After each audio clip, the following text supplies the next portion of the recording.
Sir మనకు mains విషయానికి వచ్చేసరికి ఆన్సర్ రైటింగ్ విషయంలో మనకు ఎక్కువ మార్కులు పడాలంటే కంపల్సరీగా మనకు ఇంట్రో ఒకటి, కంక్లూజన్ ఒకటి చాలా ఇంపార్టెంట్ ఉంటుంది. సో మీరు ఆల్రెడీ ఒకసారి అటెంప్ట్ ఇచ్చారు, కానీ మీరు మెయిన్స్ క్లియర్ చేయలేదు.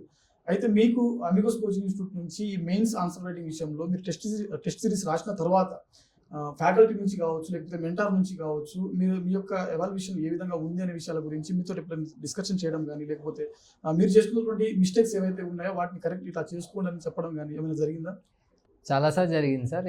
ఏమయ్యేదంటే నేనేమో చాలా బెస్ట్ రాసాను ఆన్సర్ అనుకునేవాడిని. దానికి మార్క్స్ వచ్చేసి 1/3 మార్క్స్ వచ్చాయి క్వశ్చన్కి. ఫర్ ఎగ్జాంపుల్ 15 మార్క్స్ అయితే 5 మార్క్స్ వచ్చేవి. ఇదేంటి ఇది 8 మార్క్స్ రావాలి కదా, 9 మార్క్స్ రావాలి కదా అని అనుకొని నేను ఎక్కడ రాయట్లేదు, ఎక్కడ డ్రాబ్యాక్ ఉందని నేను డిస్కస్ చేసేవాడిని. అలా డిస్కస్ చేయడం వల్ల ఆన్సర్ రైటింగ్ అనేది చాలా ఇంప్రూవ్ అయింది సార్. అండ్ మనం మేజర్గా ఏం ఫేస్ చేస్తామంటే సార్, ఏం చదవాలో అర్థం కాదు సార్. మెయిన్స్కి వెరైటీ ఆఫ్ టాపిక్స్ ఉంటాయి. ఏ టాపిక్స్ మనం కాన్సన్ట్రేట్ చేయాలి అనేది అర్థం కాదు. సో ఈ టెస్ట్ సిరీస్ వల్ల ఏమైందంటే మాకు ఈ ఇయర్ ఏ కోర్ ఏరియాస్ ఉన్నాయి, ఏ కోర్ ఏరియాస్ మీద ఫోకస్ చేస్తే మనకి క్వశ్చన్స్ వస్తాయి, వాటి మీద ఫోకస్ చేయడానికి టెస్ట్ సిరీస్ అనేది చాలా బాగా హెల్ప్ అయింది.